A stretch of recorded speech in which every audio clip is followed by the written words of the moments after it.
Welcome back to the channel. मैं हूं मुर्तजा रफीक और मेरे साथ है सर जी। उठिए, शूट चल रहा है सर। और मैं हूं जी शाहिदुल इस्लाम। 50 रुपए कट ओवर एक्टिंग के वजह। तो खैर, हम आज करने वाले एक podcast, kind of podcast mister Shahid भाई के साथ अबाउट हिज अपकमिंग एग्जाम्स।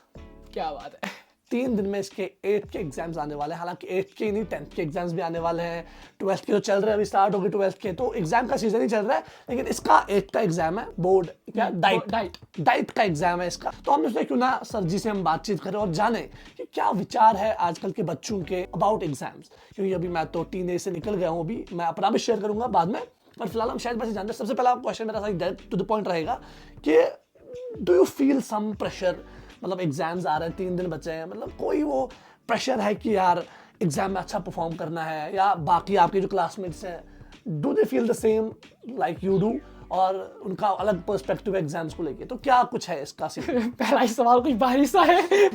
मैं अपनी बात करूं, मैं थोड़ा बहुत जो मेरा माइंडसेट है वो बाकी स्टूडेंट से डिफरेंट है। क्योंकि आपका अलग नेचर है, मेरा अलग नेचर है। 100%। मैं अपनी बात करूं तो उतना प्रेशर मैं फील नहीं कर रहा हूँ, क्योंकि मुझे पता है कि क्या चीजें इंपॉर्टेंट है मेरे लिए और क्या चीजें नहीं है। तो आप बोल रहे हैं कि पढ़ाई मेरे लिए इंपॉर्टेंट नहीं है? पढ़ाई मेरे लिए इंपॉर्टेंट नहीं, ये इंपॉर्टेंट नहीं है। मार्क्स अगर मेरे कम आते हैं तो कोई इशू नहीं है। अच्छा, आपका ये कि हाँ ठीक है, यस।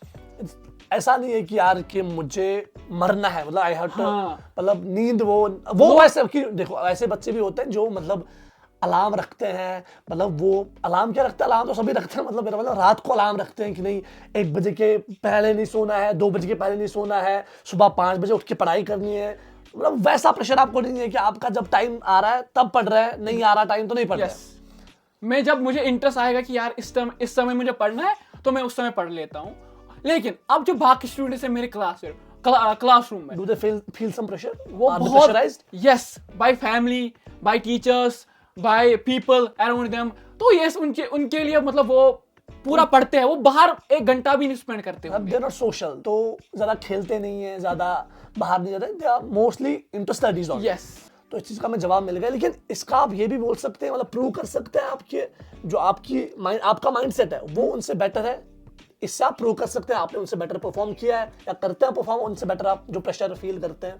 जो आई फील यू डू, क्योंकि मैं जितना आपको जानता हूँ आई गेस हाँ अच्छा कर रहे हैं आप पढ़ाई में भी। मैं तो अब क्या बताऊं मैं खुद की तारीफ क्या करूं खुद, मतलब अच्छा खासा पढ़ रहा हूं, मतलब अच्छा, बहुत अच्छा है। नहीं, मुझे आप उस बंदे की एग्जांपल हो जो प्रेशराइज फील करता है खुद को, उससे आप बेटर कोई नजर में है जो आपको लगता है कि बंदा जो है वो दिन रात पढ़ाई करता है, प्रेशराइज होता है कि आप क्या करो, एग्जाम आ रहा है, आप उससे बेटर परफॉर्म कर रहे हैं? मतलब उससे बेटर, हाँ।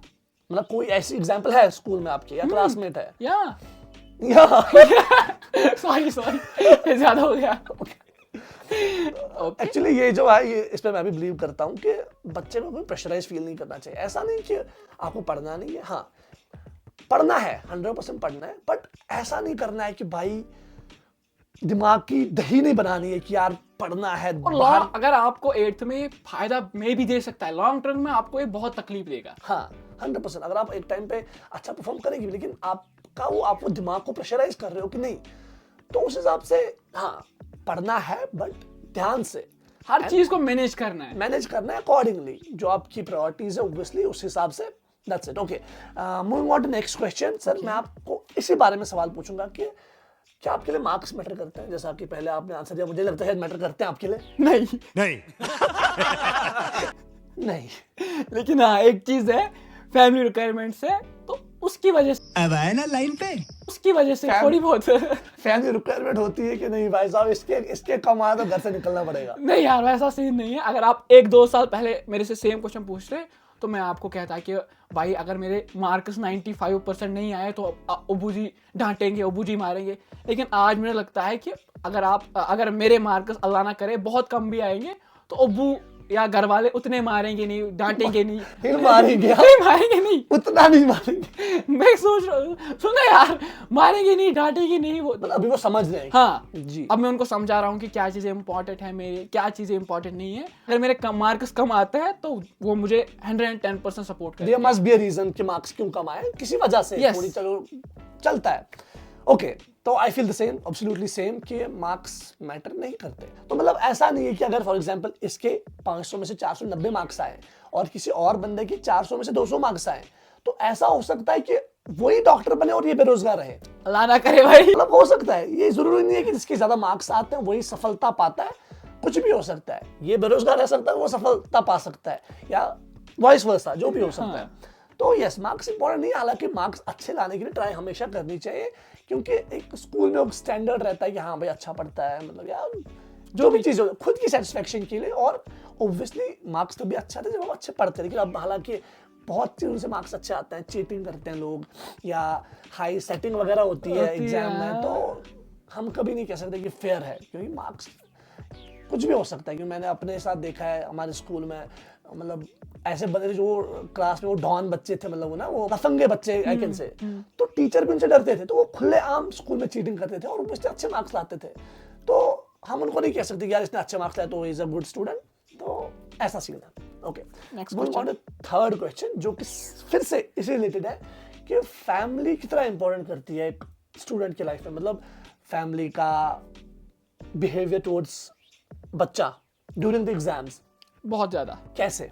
सिर्फ एग्जाम्स में ही नहीं, पूरी लाइफ जर्नी में 100%। लेकिन अभी हम एग्जाम्स की बात कर रहे Exam की हैं। बात देखो फॉर एग्जांपल आपको मैं बताऊंगा कि अगर मेरे पे प्रेशर अब आ गया ज्यादा कि आपको 100% लाने ही है, तो क्या पता मैं सुसाइड कर लूं, क्या पता मैंने पूरी क्या अच्छी पढ़ाई ना हो पा रही हो मेरी किसी रीजन से, किसी भी रीजन से, क्या पता मैं सुसाइड कर लूं। अगर इस समय में फैमिली आपको बोलेगी कोई नहीं बच्चा आराम से पढ़ लो, जितना हो सके टाइम देगी, बाहर जाओ, खेलो कूदो, पढ़ाई भी करो, हर कोई चीज और मेरे हिसाब से बच्चा तभी पढ़ पाता है जब उसके पास फ्रीडम हो। हाँ, जिस बच्चे के पास, मैं एग्जाम्पल बहुत दे सकता हूँ but I don't want to give any example, मतलब मेरे ऐसे दोस्त रहे हैं या मैं इन ऐसे बच्चों के साथ पला बड़ा हूँ, खेला हूँ, जिनके पेरेंट्स इतने स्ट्रिक्ट थे, मतलब हम क्रिकेट खेलते थे उनको पीछे से कॉल आता था क्रिकेट क्यों, जल्दी घर आ जाओ, या मतलब जो स्कूल में मतलब एकदम स्ट्रिक्ट बच्चा हो, स्ट्रिक्ट माँ बाप होते ना, वो गलती से भी इधर दिखे कहीं मैदान में दिखे तो कान पकड़ के लाओ। लेकिन अभी अगर उन बंदों को देखिए, वो आदि कोई बेचारा कोई मजदूरी कर रहा है, कोई कुछ कर रहा है, कोई कुछ कर रहा है, जो हालांकि गलत बात नहीं है, बट मैं बता रहा हूँ कि उन बच्चों को फैमिलीज, वो ब्लेम डायरेक्ट फैमिलीज पे है, क्योंकि उनको फ्रीडम नहीं देते। हाँ, क्या पता उनमें कोई क्रिकेटर बन जाता, फुटबॉलर बन जाता। 100%। तो बच्चे को हमेशा अलाउ करना चाहिए। हाँ, नजर रखनी चाहिए कि बच्चा कोई गलत काम तो नहीं कर रहा, but parents should allow their children to do what they are willing to do. ऐसा नहीं कोई गलत काम, but they should be aware of what he is doing. तो yes, parents definitely play an important role. That's it. Okay, तो और कुछ बताएंगे आप एग्जाम्स के बारे में? आपके एग्जाम्स 3 दिन बाद स्टार्ट हो रहे हैं, तो क्या प्रिपरेशन आपकी, पहले वो बताइए। प्रिपरेशन अच्छी खासी है? अच्छी खासी है, क्योंकि मैं ऐसा नहीं है कि आप कब पढ़ते हैं यूजुअली, कब कैसा? पढ़ता भी नहीं हूँ, ये बड़े लोगों का काम, छोटे लोगों का काम है। चल झूठा। पूरे साल पढ़ाई। Be honest about it. To be honest, मैं पढ़ता सवेरे हूँ, सुबह मॉर्निंग टाइम में मैं पढ़ता हूँ। यस। शाम को नहीं? शाम को कभी कभार, ज्यादा टाइम सुबह दिमाग में ज्यादा घुसता है। यस, हर किसी का अपना स्ट्रॉन्ग टाइम होता है, स्ट्रॉन्ग पॉइंट होता है। तो मॉर्निंग में मेरा एक स्ट्रॉन्ग पॉइंट है कि मैं जल्दी grasp कर पाता हूँ चीजें। एग्जैक्टली। तो इसलिए मैं मॉर्निंग में प्रेफर करता हूँ पढ़ना। तो कितना टाइम पढ़ता है मॉर्निंग में यूजुअली? यही 2-3 घंटा। Very nice. 2-3 hours is good time. तो अभी पहला पेपर कौन सा आपका? उर्दू तो मेरे हिसाब से इजी सब्जेक्ट है ना? बहुत इजी। मैं कल देख रहा था, मैंने मॉडल पेपर भी देखा, लास्ट ईयर का पेपर भी देखा, तो मुझे लगा यार मुझे पढ़ने की जरूरत नहीं, मैंने जितना साल में पढ़ा है तो उसी से मैं इनफ है, उतना है मेरे को। अब मेरे हिसाब से नजर भी नहीं देनी है उर्दू को, तो बहुत इजी। उर्दू का मॉडल पेपर है आपके पास? हाँ। That was easy enough. Yes. और लास्ट ईयर का तो बहुत ही, मॉडल पेपर तो इस साल थोड़ा बहुत हाई लेवल पे आया है, लेकिन लास्ट ईयर के पेपर जो थे ना, वो यार इतने इजी। क्या बात है, नाइस। तो मतलब एक्सपेक्ट क्या कर रहे हैं आप, कितने मार्क्स आप एक्सपेक्ट कर रहे हैं 8th क्लास? देखो रिजल्ट तो हम ऑनलाइन शेयर करने वाले हैं व्लॉग्स में, वो तो आपने बहुत बड़ा भाषण दिया है, तो भाषण वर्थ इट होना चाहिए। नहीं यार, अगर मैंने तो पहले ही बोला कम मार्क्स आएंगे तो कोई इशू नहीं रहेगा। मैं इन जनरल बोल रहा हूँ। एक होता है एक्सपेक्ट करना है, दूसरा होता है टारगेट। ओके, आप क्या जानना चाहेंगे? मैं दोनों जानना चाहूंगा। एक्सपेक्ट मैं खुद से कर रहा हूँ, to be very honest, 80 to 90%, 85 to 90%। ये मेरा मतलब आ जाएंगे। टारगेट मेरा कुछ है ही नहीं कि मेरे को इतने लाने हैं, वो मेरे माइंड में है ही नहीं। अब खुद पे कुछ भरोसा होता है कि यार इतना तो कर ही लेंगे। अच्छा, 7th की क्या परसेंटेज थी आपकी? 77 में? हाँ, वो मैंने ऑनलाइन शेयर करी थी। 94 हाँ, ऐसा ही कुछ था। व्लॉग में हमारी मेन चैनल पे जो है हमने शेयर करा था 94 ऐसा आई रिमेंबर। ऐसा ही कुछ था। और 6th की इफ यू रिमेंबर? 90 अब 90 अब हुई 90 अब हुई थी। नहीं 90 अब ही होती है। तो हाँ, तो ऐसा नहीं समझना ऐसे बाशिंदा इज अ गुड स्टूडेंट। क्या आवाज से थोड़ी बहुत और तारीफ भी की जाए, मजा आ जाएगा। थोड़ा और इतना काफी है, इतना काफी। तो यस, जितना आप खुद को काम रखेंगे उतना ज़्यादा अच्छा परफॉर्म कर पाएंगे। सर जी अब मैं भी आपसे कुछ सवाल पूछना चाहता हूँ। सर जी आपका 10th का मार्क्स कार्ड कहीं दिखा नहीं मुझे। तब कोरोना चल रहा था ना। अच्छा 11th का। 11th में भी कोरोना चल रहा था। 12th भाई नहीं दिया नहीं है। 12th मैंने दिया नहीं, आधे से ज्यादा। क्या बात है, 12th ड्रॉप आउट। हाँ, तो मेरे हिसाब से वीडियो काफी लंबी चली गई, लेकिन आप मुझे बताइए जो बोर्ड एग्जाम्स आने वाले हैं 8th के, सॉरी 10th के, 11th के, 12th के, उनके बाद उनको मोटिवेट करने के लिए कुछ शब्द प्लीज कहिए। देखो मैंने कुछ अभी उखाड़ा नहीं है जो मैं किसी को मोटिवेट करूं, नहीं। बट हाँ मेरी अपनी पर्सनल एक्सपीरियंस के साथ यूट्यूब को साइड रख के अल्हम्दुलिल्लाह मैंने लाइफ में थोड़ी छोटी बड़ी चीज़ें हमने करी हैं, some good investments, some good things जिससे हमने थोड़ा बहुत ग्रो किया है, एंड उनसे जो सीख मिली है, थोड़े बहुत छोटे मोटे बिजनेसेस हमने करे हैं बचपन से ही, हमारी फैमिली ने या हमने थोड़े बहुत, तो उससे थोड़ा बहुत जो एक्सपीरियंस मिला है कि प्रेशर कभी मत लो, do good and have good. अच्छे से पढ़ाई करो, अच्छे मन लगा के पढ़ाई करो, घूमो। ऐसा नहीं कि पढ़ाई एग्जाम हो रहा है तो आप इंस्टाग्राम डिलीट कर दो, फ़ोन बंद कर दो, कमरे में लॉक कर दो खुद को, दैट्स नेवर एन ऑप्शन। आराम से चिल करो, मस्त खाओ पियो, दबा के खाओ और मस्ती करो और अच्छे से पढ़ाई को भी टाइम दो एंड यू विल ग्रो। और आप मेरी हिस्ट्री जानना चाहते हैं कि मैंने कैसा पढ़ा है, मेरी परसेंटेज क्या रही है, I am definitely gonna share that. बड़ी इंटरेस्टिंग कहानी है मेरी। मैंने 3 स्कूल चेंज करे एंड तीनों स्कूल्स की बहुत नेक्स्ट लेवल कहानी है। बाइक हमेशा टॉप पे रहे। वो मैं आपसे शेयर करूंगा, मेरी सारी जो मेरे अवार्ड्स वगैरह मिले थे मुझे। तो अगर आप इंटरेस्टेड है उसमें तो do let us know in the comments. फिलहाल इस वीडियो के लिए हम इतना ही रखते हैं। थोड़ा बहुत शायद हमने बातचीत की, शायद भाई हमने जाना कि 8th के एग्जाम्स के लिए कैसे प्रिपेयर है, and he is good enough, I guess he is good to go. तो यार इस छोटे मोटे पॉडकास्ट को मेरे एंड करते हैं। अगर आपको ये पॉडकास्ट पसंद आया, what's the reason, give it a like. We will see you some other day. Till then goodbye, अस्सलाम वालेकुम, bye bye guys. Bye bye.